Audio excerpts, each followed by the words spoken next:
Bueno, vamos a continuar nuestro coloquio con la primera mesa de este día.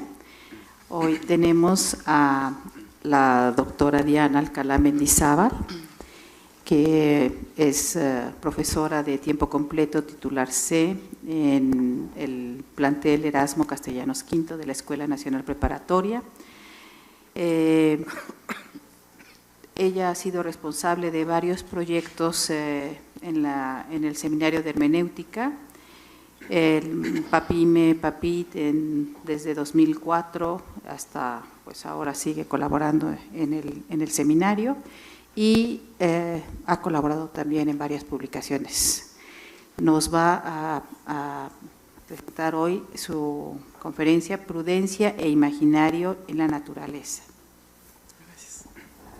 Bueno, buenos días a todos. Vamos a continuar con esta mesa. La verdad es que esta mesa constituye un reto para nosotros, muy grande, porque bueno, después de estas grandes ponencias que nos acaban de presentar los doctores Grondán y Beuchot, pues el público espera mucho. Pero vamos a hacer el intento de adentrarnos en algún sentido en el tema que estamos tratando ahora, ¿no? Entonces, bueno, mi título es Prudencia e Imaginario en la Naturaleza. Comienzo con una cita. Dice: la alarma ecológica ha sonado en una cuenta regresiva que contrae los tiempos, que con el avance irrefrenable del calentamiento global anuncian la muerte entrópica del planeta. Hasta aquí la cita. La crisis ambiental es una crisis civilizatoria y pone indudablemente el límite de la racionalización de la vida humana. Esta crisis ha desencadenado procesos de sustentabilidad y concientización.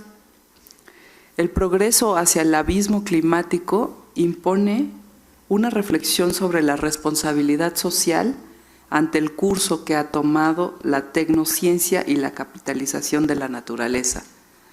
Ante este terrible panorama surge la abismal pregunta sobre la capacidad humana de responder a tiempo para detener el calentamiento global. Debemos cuestionar la racionalidad moderna, nuevamente, vamos a cuestionarla, absorber sus efectos y asumir una responsabilidad y construir un imaginario social que contemple la sustentabilidad y el cuidado del medio ambiente y evite a toda costa pensar al planeta como un ente de inagotables recursos. Además de comprometer a los distintos actores sociales a asumir no solo un cambio de conciencia global, sino de acción inmediata. A asumir no solo las fallas de la modernidad, sino la construcción de una racionalidad reflexiva, consciente y sobre todo prudente. Todo esto orientado hacia la construcción de una cultura ecológica en un imaginario de sustentabilidad. La modernidad ha generado condiciones de insustentabilidad y deseo inalcanzable de consumo y una ignorancia terrible de la verdadera situación de degradación del planeta, lo que ha acrecentado la problemática ambiental y ha puesto en riesgo total la vida. Esto nos lleva a indagar los imaginarios sociales de la sustentabilidad que se filtran y decantan en la conciencia o se aplican a nuevas prácticas ecologizadas de gestión ambiental, la manera en que estas filosofías se mezclan en la gente y cómo se insertan en las conciencias e intereses de los grupos y actores sociales, además de contemplar también la forma en que se inscriben los imaginarios de la sustentabilidad en los proyectos de educación ambiental para generar iniciativas reales. Indagar las fuerzas tensionales que animan procesos de resistencia y reidentificación, en donde se ponen en juego diversas formas de ocultamiento, desconocimiento y destrucción de la naturaleza, frente a procesos de conservación, sustentabilidad y cuidado de la vida. Se trata de percatarnos de que la crisis ambiental tiene implícita una crisis de valores, de racionalidad, del ideal de progreso de la modernidad y sobre todo de los imaginarios sociales que han sostenido a nuestra civilización occidental. El hombre moderno ha puesto en riesgo su existencia en el planeta en aras de una idea, de un imaginario social que solo beneficiará cortamente a unos cuantos y desprotegerá a toda la especie humana futura. A menos que reflexione y se percate del daño para intentar parar el deterioro, he aquí la urgencia de replantear la situación y cambiar el paradigma social. Para lograr que el imaginario social se construya bajo una base de ética más sólida, responsable, consciente y que contemple la posibilidad de respetar al otro, incluidos, por supuesto, los animales, las plantas y el planeta en su totalidad. De asumir una justicia distributiva y de pensar en el bien común. Las imágenes publicitarias muestran siempre el imaginario social que se ha tejido en la modernidad. Este es que la naturaleza está puesta para servir al hombre. La imagen que nos hemos hecho de la naturaleza tiene su base en el utilitarismo y el antropocentrismo. Hay imaginarios dominantes en cada país, en este caso el imaginario de la naturaleza que nos hemos creado y que realmente lo concibimos como real y verdadero, es el mismo para toda la humanidad. La naturaleza está a nuestro servicio. En palabras del doctor Grondin, pues es el sentido que le hemos dado a la naturaleza, ¿no? Este imaginario social avala y justifica la muerte de miles de animales para experimentación y la terrible deforestación de millones de hectáreas al año. Todo finalmente para producir muebles, papel y los distintos objetos que finalmente utiliza el ser humano. El imaginario social que tenemos de la naturaleza es de alguna manera un esquema de representación y este imaginario, cito, estructura cada instante la experiencia social y engendra tanto comportamientos como imágenes reales. Hasta aquí la cita. Esto es lo peligroso, el comportamiento humano que ha surgido a raíz del imaginario social de la naturaleza ha devastado al propio equilibrio medioambiental. Este imaginario social ha producido valores que sobreestiman lo material y lo económico por encima de la vida en el planeta. Es fundamental hacer una crítica a la razón ilustrada, al proyecto de la modernidad y al positivismo para esclarecer el papel del ser humano como responsable del desequilibrio, así como la reconstrucción del fundamento tecnocientífico que ha desembocado fuertemente a la desestructuración de la organización ecológica y la degradación del medio ambiente. Es urgente un estudio de imaginarios sociales y una educación ambiental basada en valores y virtudes para la construcción de una cultura realmente protectora, la construcción de los derechos que defiendan a la naturaleza y a las especies animales. La construcción de una racionalidad reflexiva y sustentable, la construcción de una autoconciencia del riesgo de la especie que sobrepase la modernidad insustentable. Lo que implica un cambio de racionalidad que no vea el beneficio económico, sino que tenga como base el sustento, el respeto, el cuidado y la responsabilidad humana. Una racionalidad que evite la mercantilización de la vida, una racionalidad reflexiva, prudente y consciente.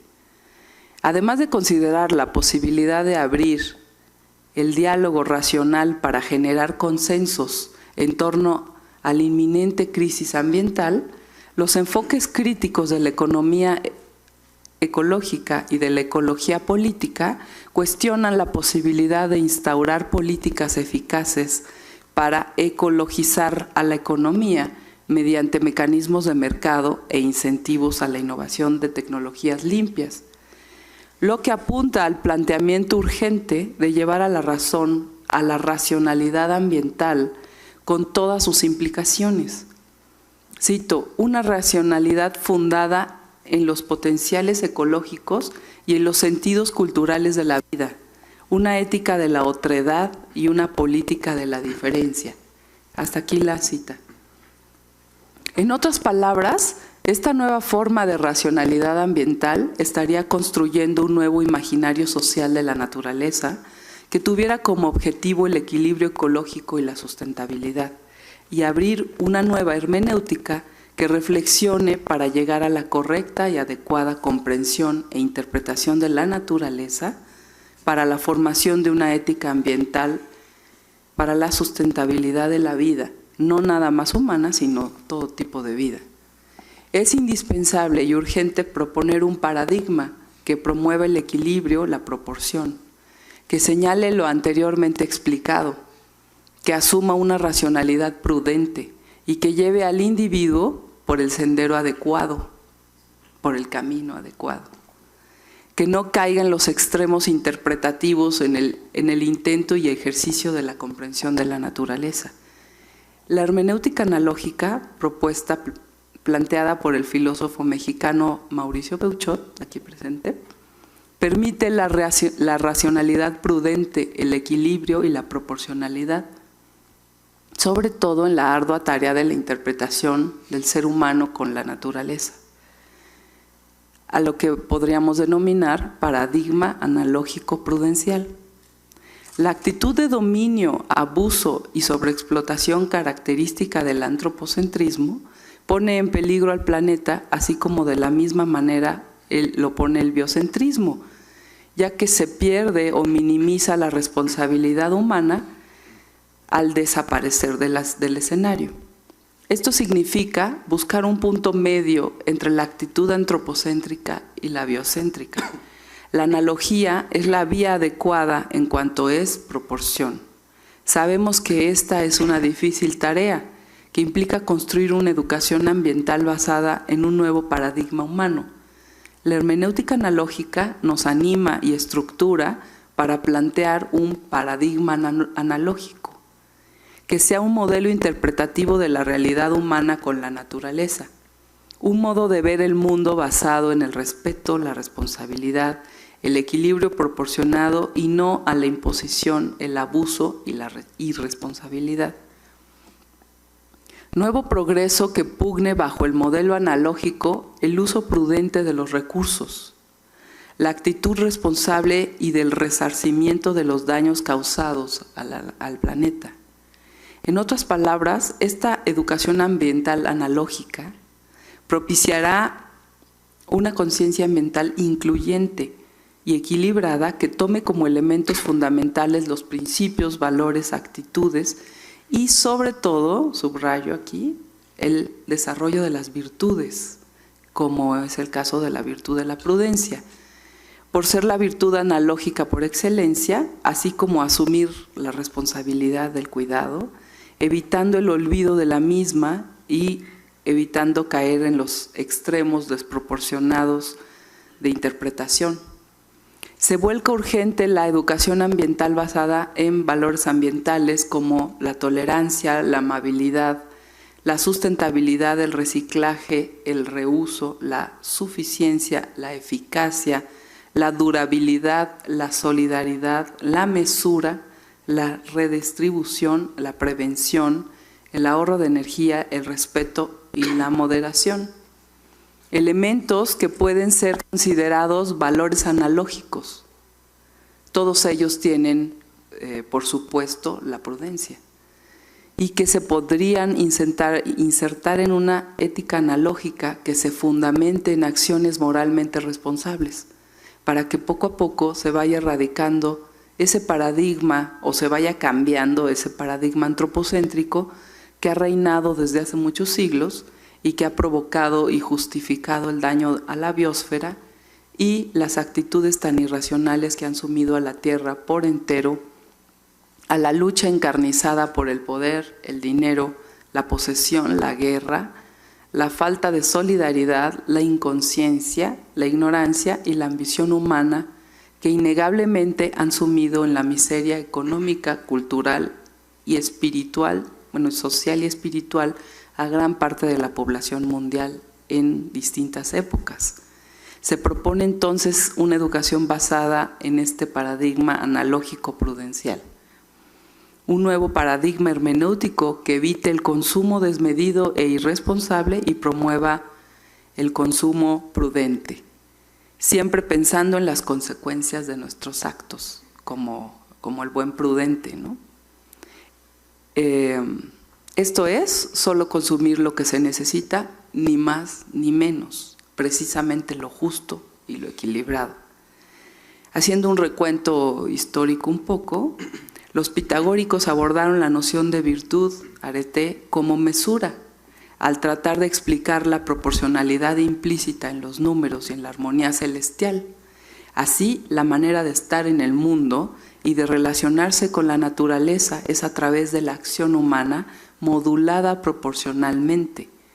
Desde la antigüedad existe el imaginario de la naturaleza basado en el respeto prudente y moderado. La mediación y la proporcionalidad fundamentan a la analogía, y esta es la manera prudente de aproximarse a la naturaleza. Cito al doctor Beuchot: los pitagóricos tienen la idea de arete o virtud que pasará a Platón y Aristóteles.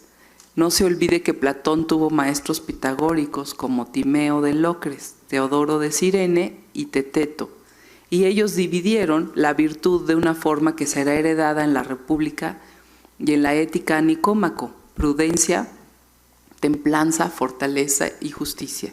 Todas esas virtudes, por ser virtudes éticas o prácticas, buscan la moderación. Hasta aquí la cita.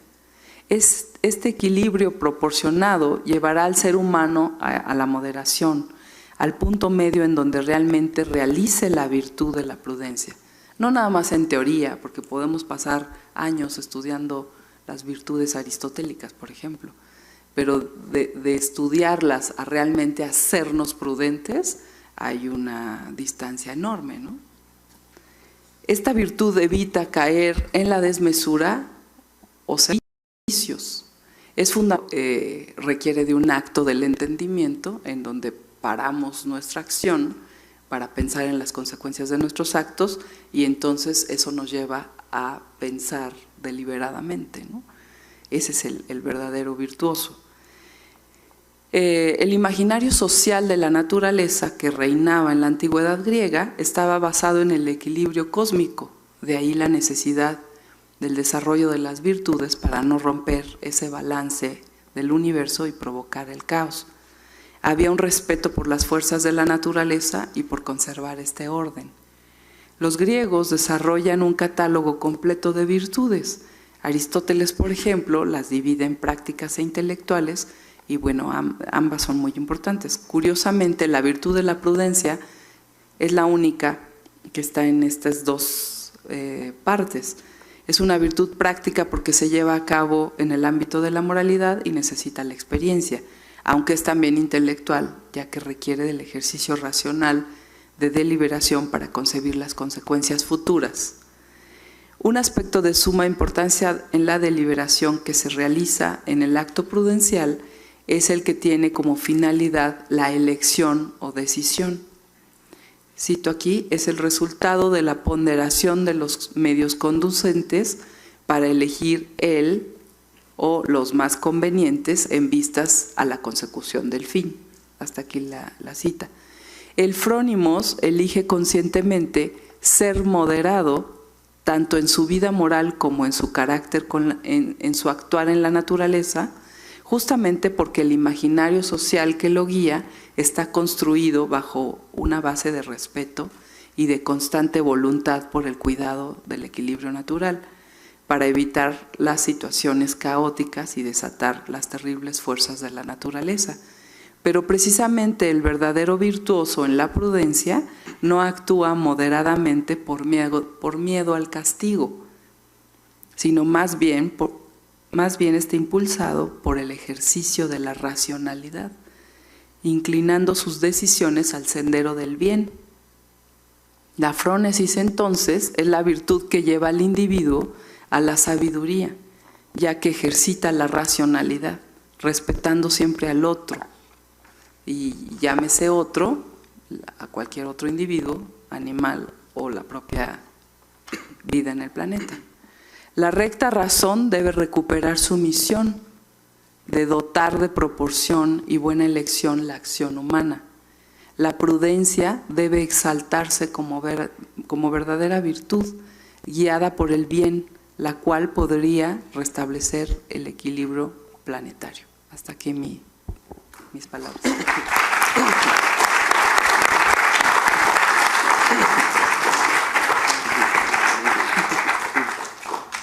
Muchas gracias a la doctora Diana. Y bueno, les informo que la doctora Gabriela Hernández García no estará con nosotros hoy. Entonces vamos a continuar con la presentación de Carlos Axel Flores Valdovinos, que es pasante de filosofía por la UNAM, en la FES Acatlán.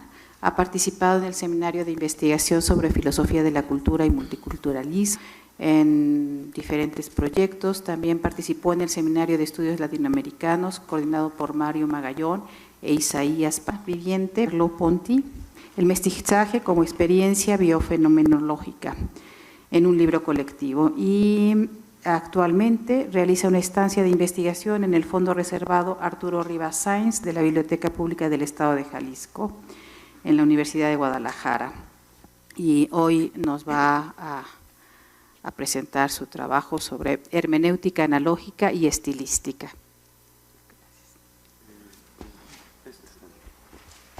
Bueno, es un gusto poder participar. ¿Sí se oye bien? Sí. Es un gusto poder participar aquí en esta celebración ya del coloquio de hermenéutica analógica, que ya es una tradición exquisita, poder paladear tantas ideas y hacer este banquete también en común con el diálogo con ustedes. Le agradezco a Consuelo Méndez también la presentación y al doctor Beuchot por la invitación a participar en este coloquio. A propósito de lo que decía el doctor Grondán, que se me hizo muy interesante poder apreciar esta hermenéutica de lo sensible, es decir, una hermenéutica que puede estudiar no solamente el lenguaje, sino todas, podemos decir, el lenguaje desde lo plurisensorio, desde los 5 sentidos, por ejemplo. ¿Qué me dice el gusto, el tacto?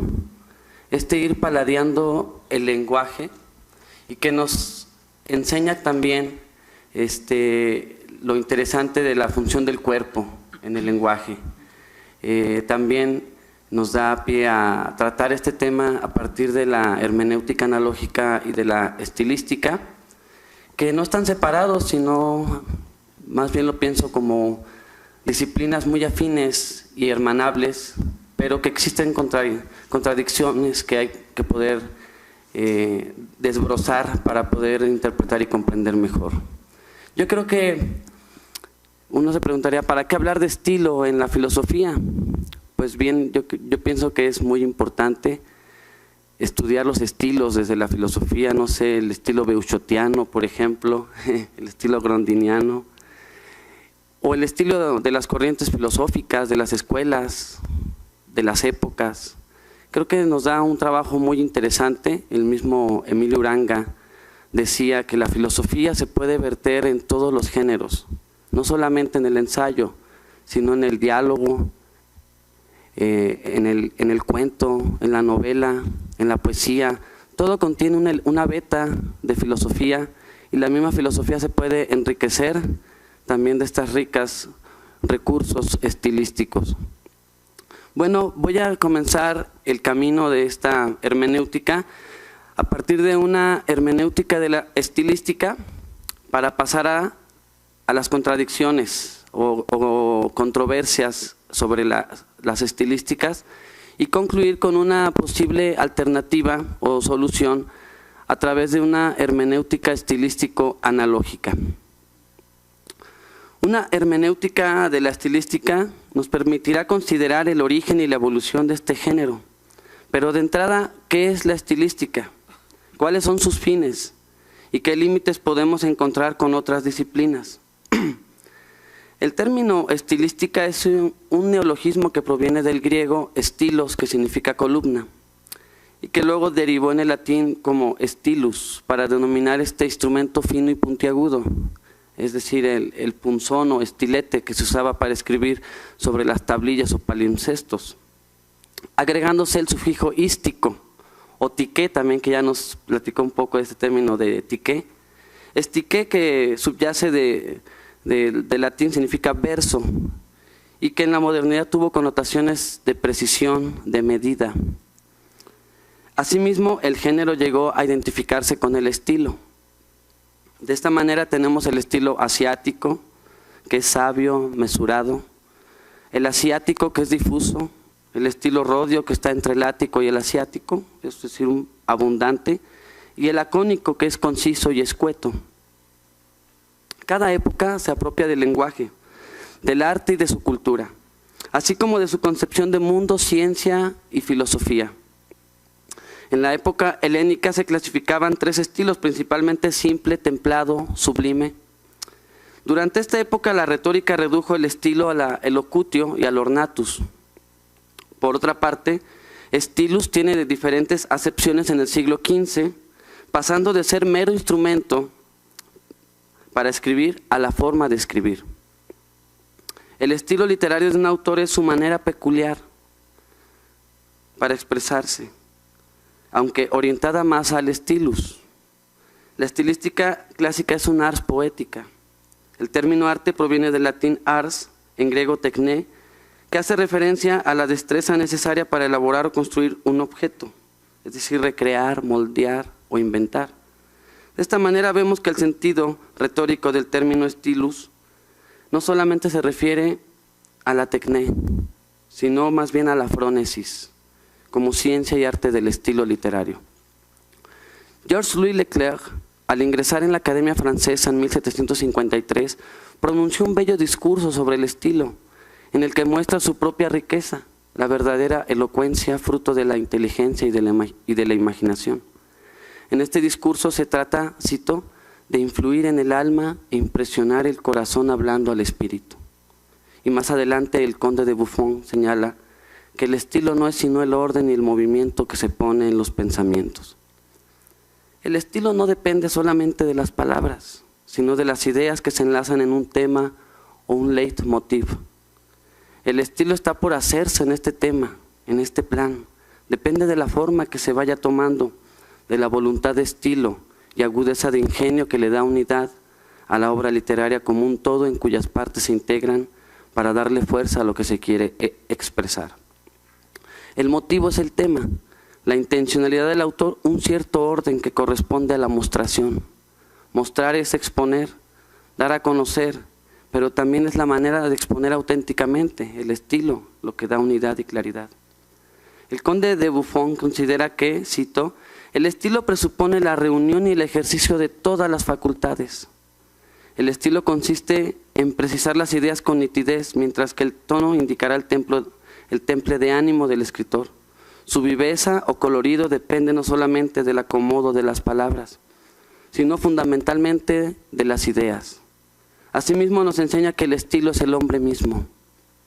Las obras bien escritas son aquellas que permanecen por su ingenio y talento, obras sublimes cuyo estilo y belleza son el verdadero espejo del alma. El escritor Novalis empleó el término estilística unido a la retórica, aunque ya existían indicios en el siglo XIX sobre el estilo. Otros estudios señalaban la técnica o el pensamiento de un autor, pero fueron prescindiendo del contexto, mostrando solamente los efectos estilísticos, cayendo en una relativización del fenómeno poético. La filología clásica refiere a la estilística de figuras y tropos en relación con la retórica. No es sino hasta 1886 que aparece Gustav Koertin, cuya originalidad y precisión logró expresar las características más peculiares en lo que se refiere a la estilística moderna, considerando los tópicos fundamentales como el estilo de una obra, de un autor, escuela, época, género, también sobre el estilo literario mediante el arte y la cultura. De esta manera destaca un resurgir de la retórica, lo cual nos permite repensar una nueva retórica en términos estructurales. Por mencionar algunos estudios sobre la retórica, hay que considerar a Jacques Dubois, Gerard Genette, Roland Barthes y Heinrich Lausberg, que consideran unos grandes innovaciones en cuanto a los metaplasmos, metasemas, metataxas, es decir, las palabras por sí mismas metafóricas, y toda una gran innovación en los estudios sobre retórica. Gustav Greber aportó que la lingüística no se trata solo de palabras ni de oraciones, sino que la sintaxis revela un componente lógico y otro afectivo de base psicológica. De esta forma se hallan elementos afectivos en el lenguaje que son indispensables para comprender su sentido y significación. Robert Curtius, discípulo de Greber, cuenta que su maestro se detenía demasiado en la estilística, considerando este tipo de análisis como uno de los tópicos para interpretar la intención artística. Otro alumno de Greber fue Karl Bosler, quien no consideró solamente la relación entre psicología y estilística, sino un acercamiento desde la estética de Benedetto Croce y la lingüística de Charles Bailey, tal como lo muestra en su investigación sobre el estilo. El lenguaje es creación de la vida y expresión del espíritu. Hay que considerar que las investigaciones sobre el estilo tienen una influencia desde el punto de vista de la lingüística, pero no es una subdivisión de la lingüística. Yo creo que la estilística tiene sus propios problemas. Es la lingüística general también estudiada por Ferdinand de Saussure, quien contribuyó a ampliar el estudio del lenguaje advirtiéndonos que, cito, hay que situarse desde el primer momento en el terreno de la lengua y tomarla como norma de todas las demás manifestaciones. Para Saussure, la lengua es un sistema de signos expresivos. De esta forma, la lingüística estudia la langue como valor, es decir, como ergo, como un valor social, y la parole como, podemos decir, como un valor individual, como energeia. Distinguir entre lengua y habla no quiere decir que sean separables, y esto es lo importante también, que una historia de la lengua, una historia de la literatura, ya que son más bien complementarias o una es la generalización de la otra. Saussure proporcionó elementos estructurales para poder interpretar la función del lenguaje, su naturaleza y su valor, destacando el signo, significante y significado. La naturaleza del signo lingüístico se considera desde la arbitrariedad radical. El signo lingüístico, dice Saussure, se forma a partir de la unión de un concepto y una imagen acústica, o mejor dicho, representación sensorial. Así se llega a la doble concepción de la lingüística como sincrónica y diacrónica, esto es, estática y evolutiva. Dámaso Alonso, a propósito, en su libro sobre la poesía española, Ensayos de métodos y límites estilísticos, nos advierte de este problema entre significante y significado, lo cual cito: un significante, una imagen acústica, emana en el hablante de una carga psíquica de tipo complejo, formada generalmente por un concepto, en algunos casos por varios conceptos, en determinadas condiciones por ninguno, por súbitas querencias, por oscuras, profundas sinestesias visuales, táctiles, auditivas, gustativas, olfativas. Correspondientemente, ese solo significante moviliza innumerables vetas del entramado psíquico del oyente, a través de ellas percibe la carga contenida en la imagen acústica. De esta manera podemos apreciar que el significante es complejo, ya que puede representar varios conceptos o ninguno, según sea el caso, tal como sucede en la metáfora. El significado sería resultado de esta carga tan compleja, de la cual existen significados parciales, que van ofreciendo matices de afectividad, intencionalidad, imaginación, sensualidad, que enriquecen al concepto.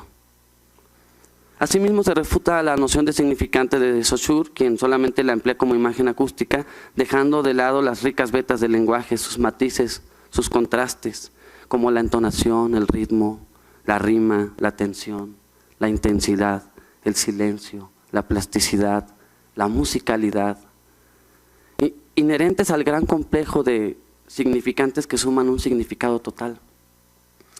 La oposición entre la lingüística diacrónica y sincrónica nos permite acercarnos a los problemas de la estilística estudiada por la Escuela de Ginebra y en especial por Charles Bailey, discípulo de Ferdinand de Saussure, quien se orientó no al estudio historicista o diacrónico del lenguaje, sino al enfoque sincrónico, descriptivo y observador de un estado lingüístico. Bailey distingue entre lo racional y lo afectivo de la lengua, sin embargo no pretende aislar cada elemento, ya que toda expresión verbal viene cargada de emociones, voliciones o intelecciones, en distintos grados.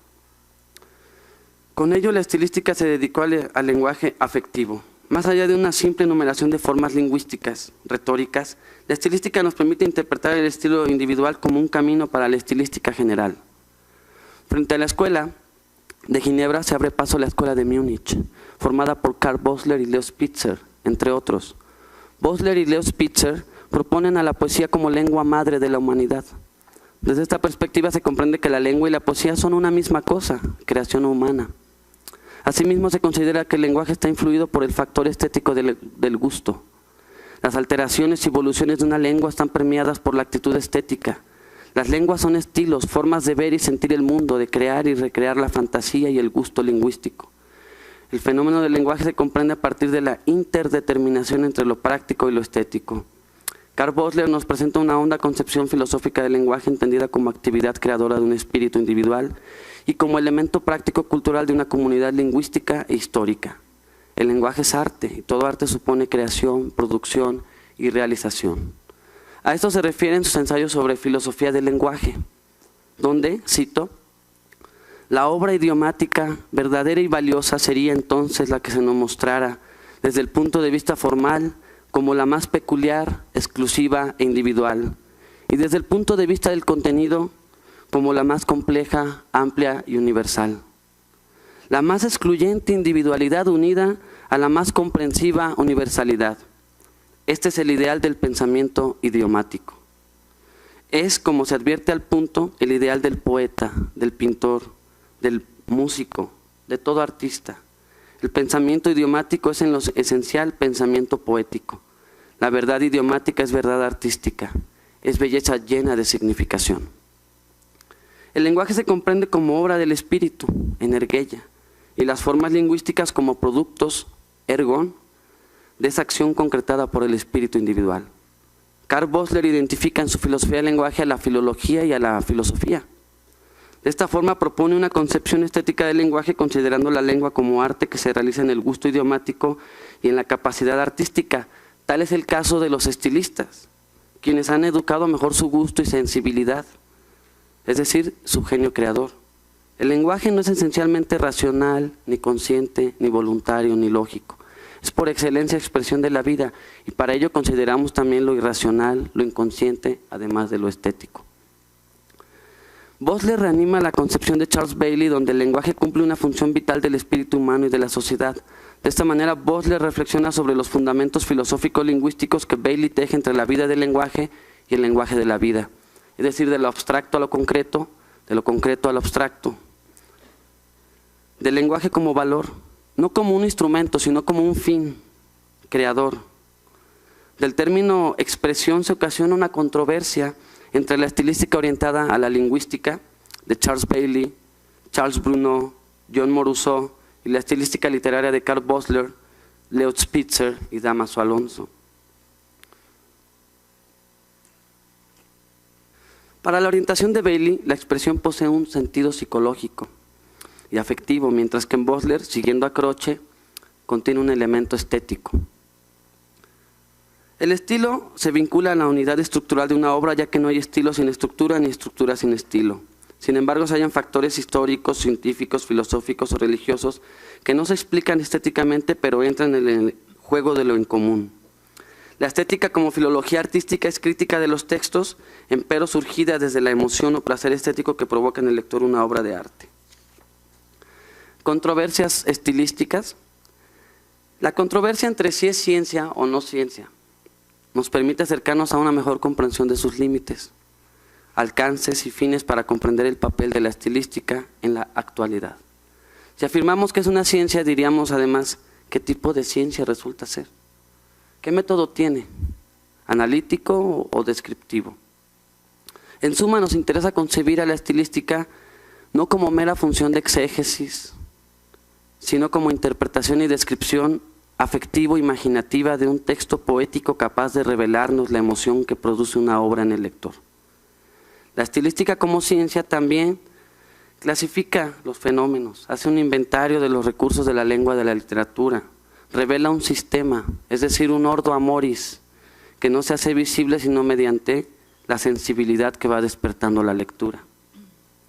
Debido a su carácter filológico, la estilística es comprendida dentro de las ciencias históricas y humanas. Esto ha orillado a decir si existe como ciencia de la literatura es debido a que se considera como crítica o teoría literaria. Asimismo, podemos cuestionar si es crítica o no crítica.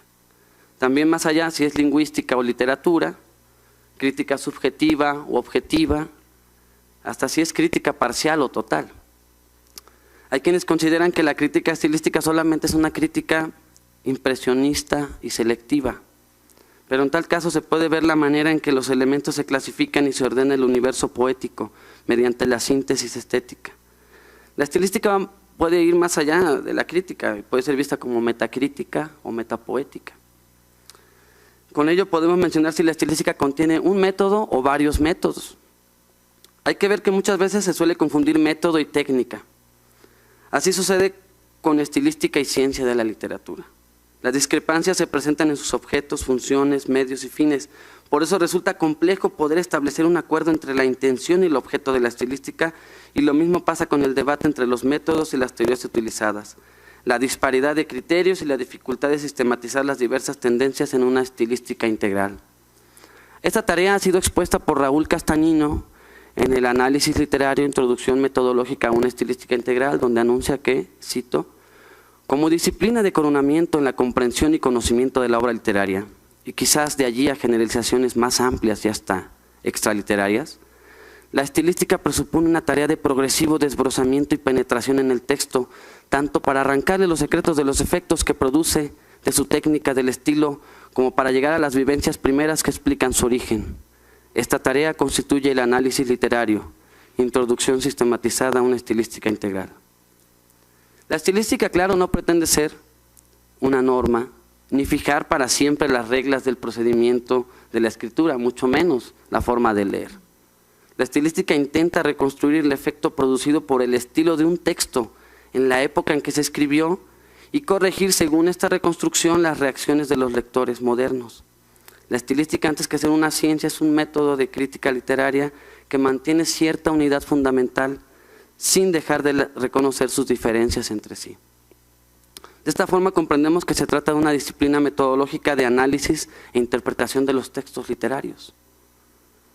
Sin embargo, las escuelas han dividido su propio método crítico y objeto debido a las concepciones preestructurales, estructurales y postestructurales. Las diferentes tendencias marcan un avance y un progreso histórico que abarca de 1905 a 1980. Más o menos su esplendor se encuentra entre 1945 y 1965. Actualmente se habla de una integración de la estilística bajo la semiótica, o como se le llama, semioestilística, que atañe a la semiótica literaria y a la pragmática de la literatura, lo cual ofrece nuevas perspectivas y desafíos de la crítica estilística. Así, en este recorrido destacamos una evolución histórica que va de la estilística preestructural orientada por la escuela franco-suiza, la estilística idealista de la escuela alemana, idealista de la escuela española, la estilística estructuralista o francesa, la generativista, la semiótica, pragmática y hermenéutica de nuestros días. Además, la estilística pretende tener una perspectiva científico-estética que nos permita conocer, interpretar y valorar la obra de arte en todas sus posibilidades. Pero de lo que se trata es de armonizar las estilísticas de Charles Bailey y Leo Spitzer. En este camino vamos hacia una hermenéutica estilístico-analógica. La propuesta de este ensayo radica en proponer una hermenéutica estilística analógica capaz de comprender los límites de la interpretación poética. Más allá de una hermenéutica de la estilística, se prefiere avanzar hacia una hermenéutica estilística, ¿por qué no decirlo?, como una vertiente estética de la filología. Para ello se pretende establecer un balance entre la hermenéutica universal, filosófica, y la hermenéutica especial, literaria. Asimismo, se proponen las bases para una teoría literaria que llegue a conciliar la filología y la filosofía. Una hermenéutica estilística tiene que considerar el límite analógico entre el carácter particular del texto y el carácter universal de la interpretación. De esta manera se abre la posibilidad de una estilística analógica, si se me permite, con pretensión de universalidad, que proporcione fundamento a las estilísticas regionales. José María Paz Pago, a propósito, señala lo siguiente: en 1983 habíamos propuesto fundamentar la semioestilística en el modelo analógico comunicacional, adoptando el modelo teórico de la pragmática literaria, entonces todavía en proceso de consolidación, a partir de teorías regionales convergentes en ella, fundamentalmente la pragmalingüística, las lingüísticas del texto y las lógicas del lenguaje. Hasta aquí la cita. Mauricio Beuchat, a su vez, también propone un modelo de semiótica analógico icónico, dentro de los lindes del símbolo y la alegoría, la analogía, la metonimia y la metáfora. De esta manera avanza hacia una semiótica de la analogía e iconicidad. Vemos que la semiótica es el estudio del signo y este a su vez es icónico y analógico. Se halla en una especie de intermundo, en el entrecruce de lo intelectivo y lo afectivo, lo conceptual y lo emocional. Cito: los conceptos analógicos son necesarios para salir adelante en la semiótica. Nos hacen manejar nuestros signos, vivir más intensa y profundamente nuestros símbolos o íconos, que contienen gran diferencia pero un poco de identidad por virtud de la semejanza. Y es que la analogía, conviene decirlo, tiene una virtud extraña: separando, unifica. Consideramos que una hermenéutica estilístico-analógica será capaz de asumir la unidad y la diversidad de sus métodos, ya que simultáneamente se hallan elementos de univocidad y equivocidad, aunque la analogía se desvía más del lado de la equivocidad, del Eckhart del lenguaje. De esta forma, la hermenéutica analógica le devuelve su sentido interior y exterior a la expresión estética, ya que podemos decir que el estilo analógico es un estilo equilibrado, proporcional y por ende bello. Una hermenéutica estilístico-analógica nos puede ayudar a vislumbrar el sentido y la verdad de una obra de arte literaria. La interpretación y comprensión dependen de cierta virtud mediadora capaz de esclarecer el fenómeno de lo poético, aunque nunca llegue a ser una perfecta comprensión, ya que de lo que se trata, afirma Beuchat, es de llegar a una mediación prudencial y analógica en la que la intención del autor se salvaguarde con la mayor objetividad posible, pero con la advertencia de que nuestra intencionalidad subjetiva se hace presente. El estilo de la hermenéutica analógica se da en su carácter de frónesis, como hábito, virtud, sutileza, es decir, en el punto medio entre una interpretación de un solo sentido y en una con sentidos ilimitados. Reconocen la necesidad de buscar cierta objetividad en el proceso interpretativo, pero comprende que el lector en su subjetividad le da un tono propio a lo interpretado. Una, podemos decir, vivencia colorida también como lectura. Una hermenéutica analógica se propone como interpretación y análisis estilístico lograr comprender el fenómeno poético mediante la crítica respecto al valor y al significado que posee un texto. La interpretación es exposición y aclaración de los diversos componentes que estructuran una obra de arte literaria. Asimismo, consideramos también que una hermenéutica analógica puede lograr el justo medio entre una estilística del habla y una estilística de la literatura. Una hermenéutica estilística tiene que atender la expresividad y emotividad del lenguaje poético mediante la descripción e interpretación de la obra de arte. Ello supone una investigación sobre el estilo tanto en el discurso como en el texto mismo. El estilo se muestra en la confección de cada una de sus partes, de la parte al todo y del todo a la parte, esto es, en la forma de conectar oraciones, representar una cierta trama de ideas que provocan una reacción ante el interlocutor. La hermenéutica nos permite establecer las relaciones entre texto, lector y autor, determinando ciertas posibilidades de estilos que le son inherentes a la obra literaria. Para realizar un análisis hermenéutico estilístico de la obra, se deben tener en cuenta que cada una de las partes puede ser interpretada paralelamente de manera analógica. Para la estética de la obra puede buscarse el sentido del empleo de ciertas herramientas literarias, recursos estilísticos en el estilo del autor, en la obra, mientras se va estudiando en lo conceptual la influencia que tienen los elementos empleados, a la vez que se observa el movimiento estético reflejado en la obra y la intención de un tema en esta escuela particular, se puede analizar la exposición y los términos usados por el autor. En palabras de Caleb Olvera, cito, la interpretación de la obra literaria es un trabajo que requiere del autor y del lector, ya que cuanto mejor se conozca el contexto y las circunstancias de cada uno, se puede limitar con mayor precisión la cantidad de interpretaciones. La hermenéutica estilística se refiere a la interpretación de la obra de arte vistas desde la relación analógica entre el sentimiento y el pensamiento, es decir, no solamente de manera filosófico-racional, sino estético-poética. La estilística forma parte del estudio lingüístico ya que se enfoca a considerar el elemento expresivo, extralógico del lenguaje. Los recursos estilísticos de una lengua nos remiten a sus artificios evocativos, invenciones expresivas y sugestivas que han sido creadas bajo el conjuro de las palabras y la fuerza del sentimiento poético. Una hermenéutica analógica nos proporcionará un modelo de interpretación estilística capaz de lograr un equilibrio armónico entre la estilística de la expresión y la estilística del individuo, tratando de no caer entre subjetivismos, como en la crítica literaria, y objetivismos, como en la ciencia de la literatura, o estadística de tropos y géneros. Estos son los dos extremos que hay que evitar. Ahora bien, no hay solamente una estilística, sino algunas que son válidamente universales y otras que se manifiestan en aspectos particulares. Aquí cabría decir que puede haber una estilística docens y una estilística utens. La estilística docens sería la teoría general y la estilística utens sería la aplicación de esta estilística. La estilística integral estudia la teoría, mientras que las estilísticas particulares retoman su aplicación en las mismas. Es necesario no caer en una estilística univocista que pretende que solamente una interpretación del texto es válida, ni tampoco ir al lado opuesto, es decir, una estilística equivocista que considere que todas las interpretaciones son válidas, esto es, que caben tantas interpretaciones como intérpretes. En la estilística no hay un único método para abordar las obras literarias, sino varios. A cada autor le corresponde un tratamiento peculiar, pero sin dejar de lado su aspecto universal. La estilística, si pretende aspirar a ser una ciencia en el sentido de análisis, no debe olvidar que también es un arte en el sentido de síntesis.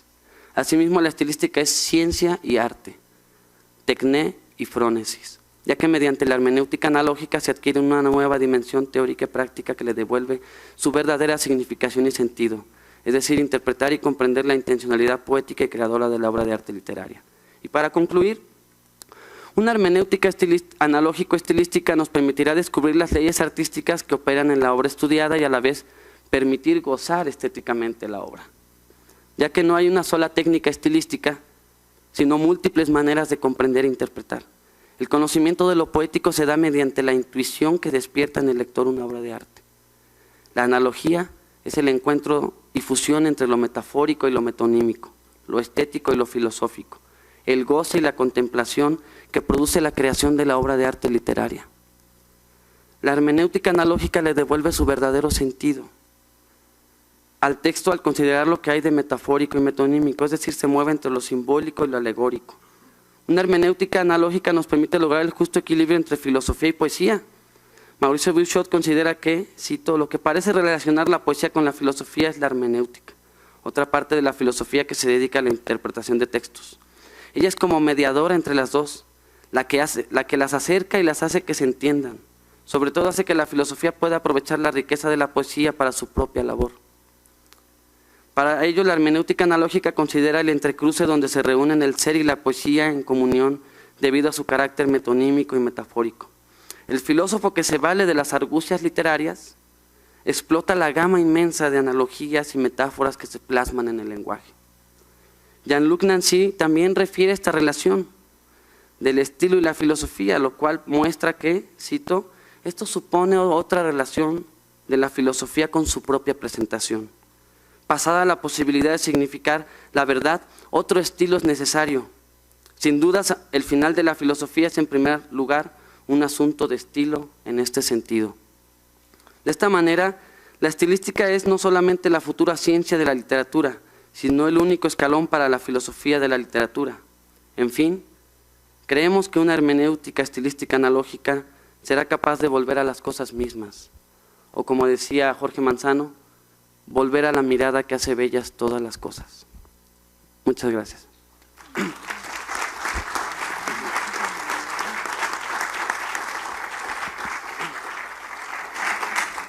Pues muchas gracias a Diana y a Axel. Y tenemos tiempo para preguntas. Si alguien quiere hacer preguntas, vamos a comenzar con… ¿No tenemos el micrófono?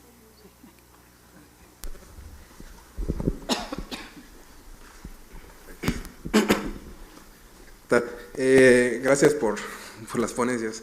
Tengo dos preguntas, una para la doctora y otra para Axel. Bueno, para la doctora, Mi pregunta es, bueno, hablas de racionalidad y conservación del medio ambiente. Entonces, eso me remite a pues, la disociación, ¿no? Sobre todo racionalista cartesiana, ¿no? De que mente y cuerpo, mente y mundo se separan. Entonces, eso de alguna manera no sería paradójico o pues, controversial de que cómo podemos escapar de esta racionalidad, de esta crisis de la racionalidad, si el paradigma o la tradición de pensamiento que permea la sociedad actualmente, pues implica esa disociación, ¿no? Entonces, de alguna manera la propuesta no sería regresar a esa unión, digamos, el volver a unir mente y cuerpo para poder así conservar al medio ambiente. Bueno, yo creo que sí, sí tiene que ver con eso la solución. Pero básicamente tendría que ver con observar esta disociación. No nos damos cuenta que la tenemos. O sea, la población en general piensa que está bien el consumismo que tenemos. O sea, ¿para qué estudiamos? Pues para tener un buen empleo. ¿Y para qué tenemos un buen empleo? Pues para ganar dinero. Esa es la mentalidad en general, ¿no? ¿Y para qué queremos el dinero? Pues para comprarnos cosas y para tener una casota y muchos coches. O sea, así pensamos, tenemos esa idea, que esa es la idea del progreso justamente moderno, ¿no? Y entonces todo lo que hacemos gira en torno a lograr ese progreso. Y entonces el avance individual se mide en ese sentido, ¿no? Y entonces el punto es que no hemos visto el verdadero sentido, como nos comentaba en la mañana el doctor Grondán. O sea, no hemos visto, no hemos dejado hablar a la naturaleza, porque también la naturaleza tendría algo de sentido, ¿no? Y en ese sentido no nos hemos permitido observar cuál es el sentido de la vida humana en este planeta, y cuál es el sentido de la existencia del mismo planeta, ¿no? Entonces, si observamos esas cosas, podemos detenernos un poco y empezar a pensar prudentemente. Pero vuelvo a insistir aquí en este punto, pues todos los que estudian filosofía se pueden aprender de memoria las definiciones de virtud y las definiciones de prudencia, pero díganme quién es prudente, ¿no? Y si no, o sea, realmente el planeta está como está en la actualidad porque no somos hombres prudentes, ¿no? Y entonces yo creo que la solución está primero en observar esta disociación y después en realmente realizarnos como virtuosos. No me preguntes cómo, porque ese ya apunta a otro problema más serio, ¿no? Por ahí a lo mejor algunos autores dirían que la virtud no se enseña, sino se muestra con el ejemplo. Pero ese ya es otro problema, ¿no? Pero bueno, mínimamente hay que percatarnos de esta disociación. No sé si contesto lo que... Sí, no, definitivamente sí. Muchas gracias, doctor. Y Axel, bueno, sintéticamente, la hermenéutica estilística analógica, ¿cuál sería su propósito? Bueno, yo cuando te escuché no pude evitar pensar que el propósito de la estilística era lo que proponían pues, las civilizaciones antiguas, ¿no? Sobre todo los griegos, los romanos, el conocer algo de nosotros mismos, ¿no? Y yo creo que esa unión entre ciencia y arte, pues propone eso, y no sé si eso, bueno, muy sintéticamente te referías, ¿no? O sea, una comprensión del propio ser humano, o sea, que a través de las propuestas que hace el autor, a través de mi conocimiento, ¿no? O sea, de mi ambiente, de mi historia de vida, de la historia, ¿no? O sea, de la cultura, puedo comprender algo de mí mismo y tal vez ser mejor. Claro, podríamos resumir eso en la cita de Conde de Buffon, que también ha sido muy interpretada de diferentes maneras. El estilo es el hombre mismo. Y creo que nos trae esto a colación, porque sí hubo una ruptura a partir de la modernidad, y lo que ahorita, en nuestra actualidad, la estilística pues ha pasado a ser como una disciplina lateral de los estudios. Como lo dije, se pretende que sea una subdivisión de la lingüística, pero yo creo que si revisamos esta época que planteo del 45 al 65, encontramos un sinfín de estilistas.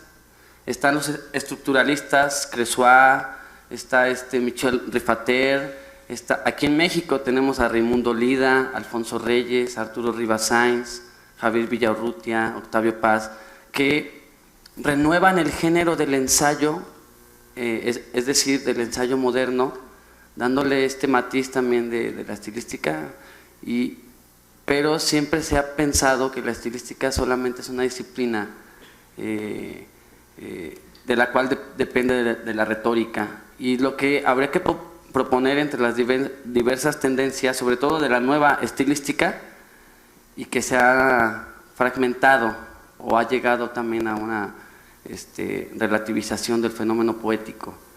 Entonces lo que intento pues, con la hermenéutica analógica es tratar de desbrozar este camino y encontrar tal vez una posibilidad en que la estilística vuelva a ser una disciplina tanto universal y particular, juntar esto, ¿no? Lo particular y lo universal.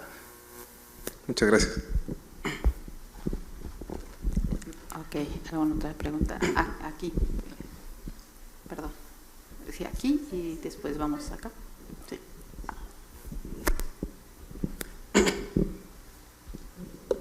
Para Diana, me quedé pensando con la prudencia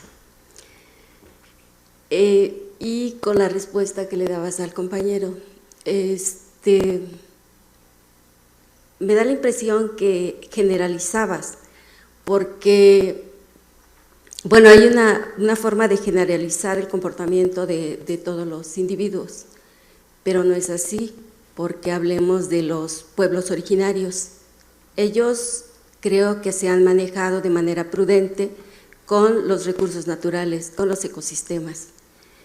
No es así, por ejemplo, con el capitalismo, con los que invierten, y vemos claramente aquel promovente que lleva a cabo proyectos de minas, de aeropuertos, de carreteras, de hidroeléctricas, y ahí también confluye las políticas públicas.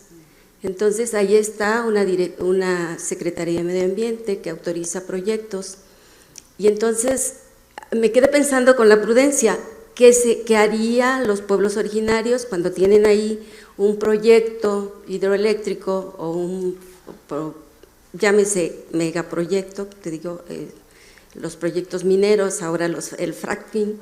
Entonces, ¿hasta dónde sería prudente la participación de esas comunidades? ¿Hasta dónde sería prudente nuestra participación y hasta dónde está la participación de los educadores ambientales? Muy buena observación. Yo me refería, o sea, hablaba de generalidad en el sentido de los pobladores de la cultura occidental, o sea, todos los occidentales pensamos de esa manera, ¿no? Obviamente las comunidades indígenas pues han preservado su ideología, han preservado la imagen que tienen de la naturaleza, este imago, ¿no?, de la naturaleza no tiene una utilidad como la ven los occidentales. Y sí, precisamente por eso tenemos tantos conflictos en la actualidad, y por eso, aunque las comunidades están luchando por preservar sus recursos, pues llegan los occidentales y ahora sí que el dinero manda. Aunque algún ingeniero sea prudente, si llegan y lo sobornan, inmediatamente se vienen abajo los proyectos bueno, ¿para qué ponemos ejemplos, no? Hay una cantidad enorme de ejemplos, como en el país entero, por decir México, pero podemos hablar también de otros países. Sucede lo mismo, siempre, aunque hay un sector prudente, que es muy mínimo, y prudente y afectado, llega la industria, llega el consumismo, y no les importa pues romper lo que sea o devastar las áreas, ¿no? Entonces, por eso decía que hay que educar a todo el común, a toda la población en una virtud, porque pues mucha gente puede decir que es muy prudente, pero nada más llega el dinero y se les olvida, y pues en realidad eso no es prudencia, ¿no? Entonces, bueno, es un tema complejo, yo creo que habría que pensarlo más, pero me parece un problema gravísimo y además urgente, simplemente aquí en la Ciudad de México todo lo que estamos viviendo de contaminación, ¿no? Y la gente sigue. Ayer mismo estaba yo escuchando una persona que me decía, es que mi auto no pasó la verificación, ¿no? No le pusieron la calcomanía 0. Y estaba indignadísimo, o sea, verdaderamente indignado. Entonces uno se pregunta, esa persona, ¿qué está pensando, no? ¿Qué está pensando del medio ambiente y cómo está concibiendo la naturaleza? O sea, ante todo y debajo de todo este discurso, en el fondo está el egoísmo humano, ¿no?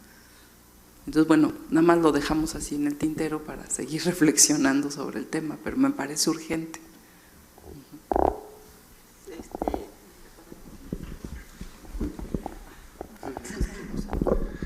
Axel, acá. Has evocado al espíritu nietzscheano y manzaniano, de alguna manera al final, me parece agradable, pero también he notado en tu exposición una especie de intento de recuperación de este espíritu nietzscheano que tal vez se exprese correctamente en Ecce Homo, sobre todo, ¿no? Que es un texto, pues, de sus últimos textos. Me pregunto, y esto es como muy concreto, si tú crees que a través de la estilística o de la hermenéutica analógica en este caso, se pueda recuperar realmente una hermenéutica también del individuo encarnado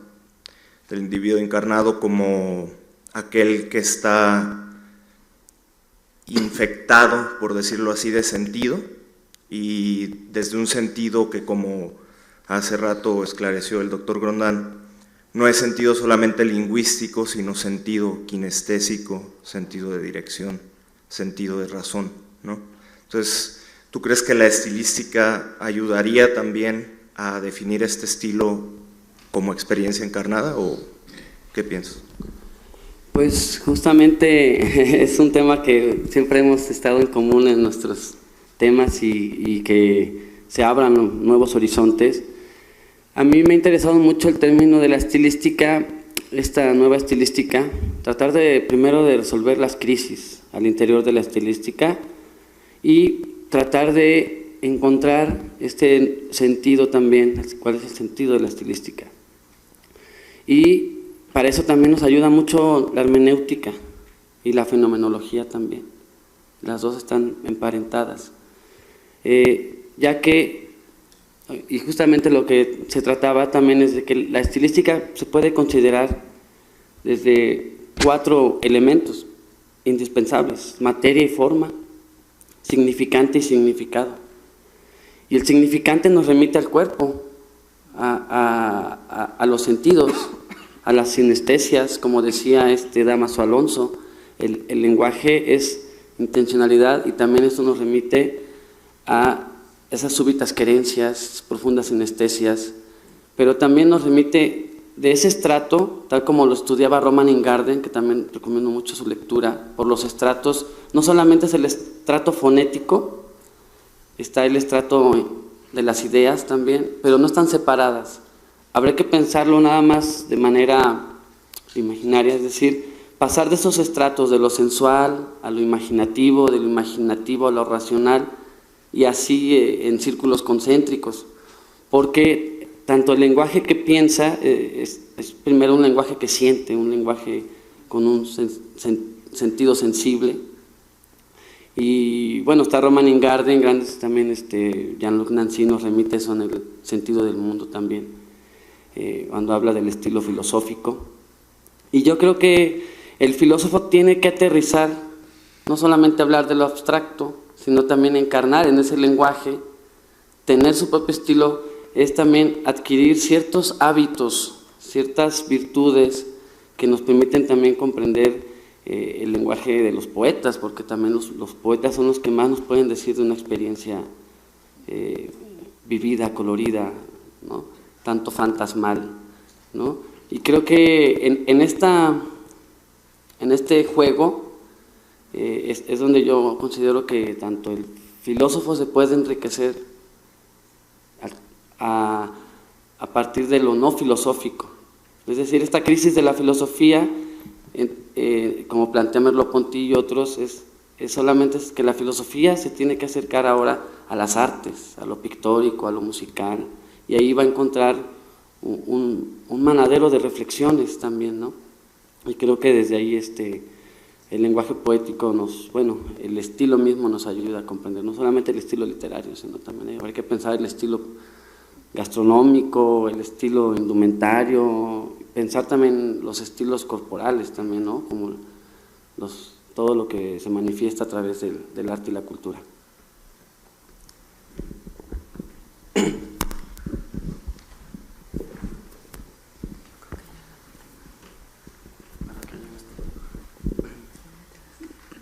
Bueno, el mío es más bien un comentario como especie de reflexión, a lo cual me llevó a parte de lo que trabajó Diana Alcalá, que espero que se preste para encaminarlo también hacia, digamos, otros ámbitos sobre los cuales ha reflexionado Mauricio Beuchot. Y es que este aspecto del desarrollo sustentable, por ejemplo, es algo a lo cual yo llegué, pues, analizando el tema de la cultura desde la hermenéutica analógica. Y es que desde esta postura hermenéutica se habla de la cultura no solamente como el cultivo de las capacidades intelectuales, sino también como el aspecto creador del ser humano y la deliberación del ser humano para crear su entorno, ¿no? Y a lo que me ha llevado esta, digamos, tu presentación es a tomar este aspecto relacionado con la cultura que Mauricio Beuchot ha escrito en algunos textos, que es que se requiere la humanización de la naturaleza. Esta humanización implica pues el aspecto icónico de reconocernos, partir desde, digamos, nuestro aspecto concreto, desde un individuo, pero darnos cuenta de que somos parte de un todo, ¿no? Pero también se requiere la naturalización del ser humano, y por naturalización del ser humano puede llevarnos a pensar, a preguntarnos si hay, por ejemplo, una naturaleza humana, algo en común entre los seres humanos, pero también darnos cuenta que como parte de ese todo, pues tendríamos que ser capaces de reconocer, no sé, pues a lo mejor ciertas semejanzas con otros seres vivos, la hermandad entre especies, qué sé yo. Entonces, me parece que esta frase que en algún momento a mí me pareció enigmática de humanización de la naturaleza y naturalización del ser humano en relación a la cultura, nos puede llevar a como concretar, o más bien seguir reflexionando, ¿no?, en relación al desarrollo sustentable. ¿Hay más preguntas? Sí, qué bueno. Yo tengo una preguntita es muy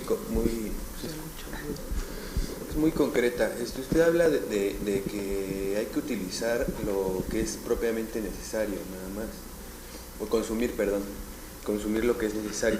En ese sentido, yo le preguntaría a usted qué considera usted como necesario, porque yo podría decir, por ejemplo, que esa mesa es necesaria, pero el mantel no. Entonces, de esa visión, ¿qué sería lo que usted plantearía como necesario? Bueno, si seguimos tu mismo ejemplo de la mesa, podríamos decir, por ejemplo, esta mesa, pues sí, ya se compró, es de madera, ¿no? Se compró, pero hay veces que en los lugares las cosas se renuevan constantemente. Entonces, por ejemplo, esta mesa que es de madera, que está muy bien hecha, puede durarnos, ¿cuántos años? 50, 60, 70 años, ¿no? Eso sería un uso prudente del objeto, considerar que no necesitamos cambiarla, ¿no? Pero si de pronto llega una situación administrativa en donde nos dicen hay que renovar el mobiliario porque ya está muy viejo, tiene 70 años, y entonces inmediatamente la gente desplaza los objetos y los cambia, es como los celulares, ¿no? O sea, parece como que los individuos se sienten menos si traen un celular viejito y entonces cada año quieren cambiar de celular. El punto es que no lo necesitan, porque todavía funciona, ¿no? Entonces, en ese sentido, ir observando absolutamente todos los objetos de los cuales nos podemos hacer una vida más funcional e intentar ver si esto todavía cumple su función. Y pues es un poco como una conciencia, como un autoobservador que todo el tiempo te está diciendo las consecuencias de tus actos y qué tanto estás llegando al desperdicio, ¿no? Y aquí podemos poner muchísimos ejemplos, la comida, muchos ejemplos. No tenemos mucho tiempo, pero es un poco eso, desarrollar la intuición o la sensibilidad, hablando de sensibilidad, de cuánto estamos abusando de la compra de cosas, ¿no? Porque pues eso es finalmente el consumismo.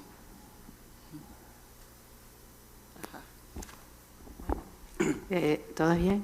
Ok.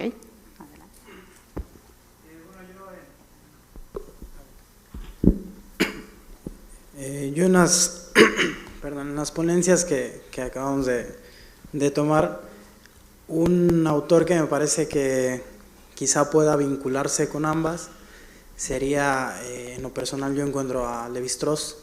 ¿Por qué? Porque Lévi-Strauss nos habla acerca de este naturalismo, ¿no? Nos habla acerca de este humanismo occidental desembocado, y bueno, pues es una buena invitación a esto, ¿no? A interpretar qué es lo que está pasando, a dónde estamos llevando el mundo con esta forma de pensar o este pensamiento subsumido, ¿no?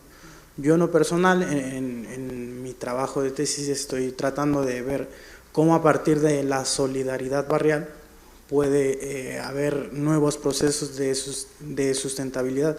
Una pregunta para usted, doctora, sería ¿cuáles serían algunas prácticas muy cotidianas que pueden ir rompiendo con esta forma pues tan sistémica, tan profusa que tenemos de no voltear a lo natural, a darle su lugar en cuanto a que nosotros también lo ocupamos como espacio?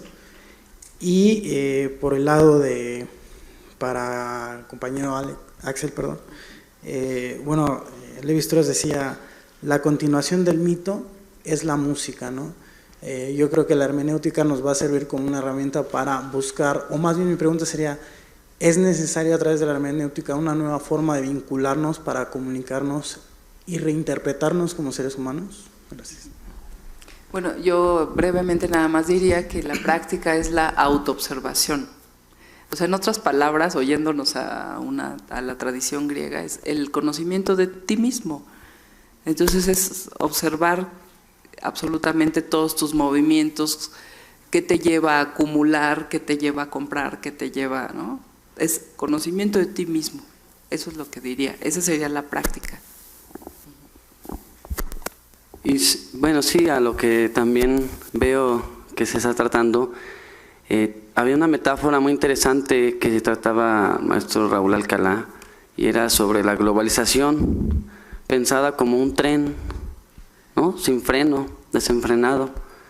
Pero él se pensaba, bueno, también porque la globalización es etnófaga y si la posibilidad de desenfrenar esta velocidad de consumo, él decía, bueno, hay quienes saben que se suben al tren, ¿no? Si tú te subes al tren, sabes que algún día vas a poder, en algún momento vas a tener que bajarte, ¿no? No más es subirte porque todos están subiendo. También hay quienes se suben y saben a qué estación van, a qué orientación se están dirigiendo o si se van a regresar.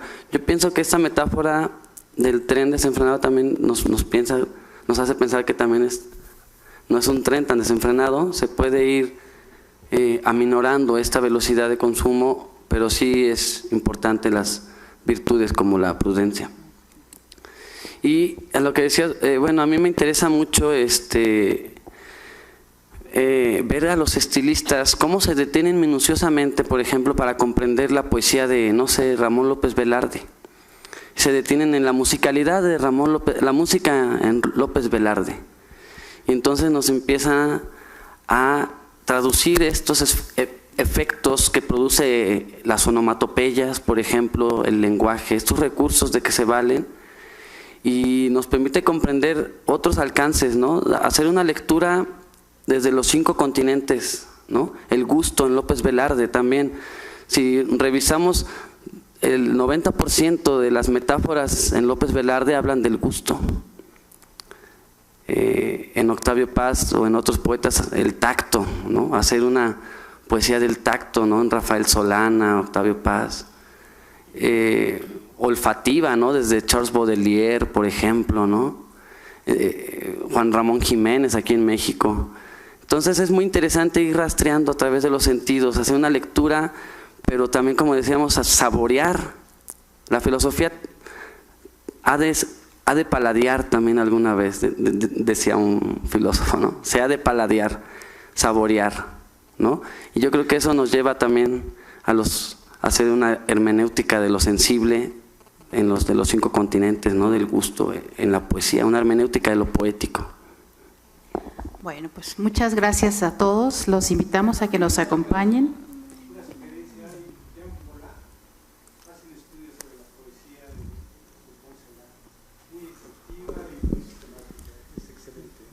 ¿Cómo me dijo que no?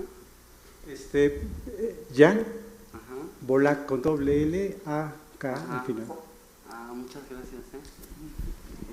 Bueno, pues ahora sí, los invito a la presentación del libro Análisis Cultural Hermenéutico, que va a ser a las 2 de la tarde, aquí mismo. Gracias.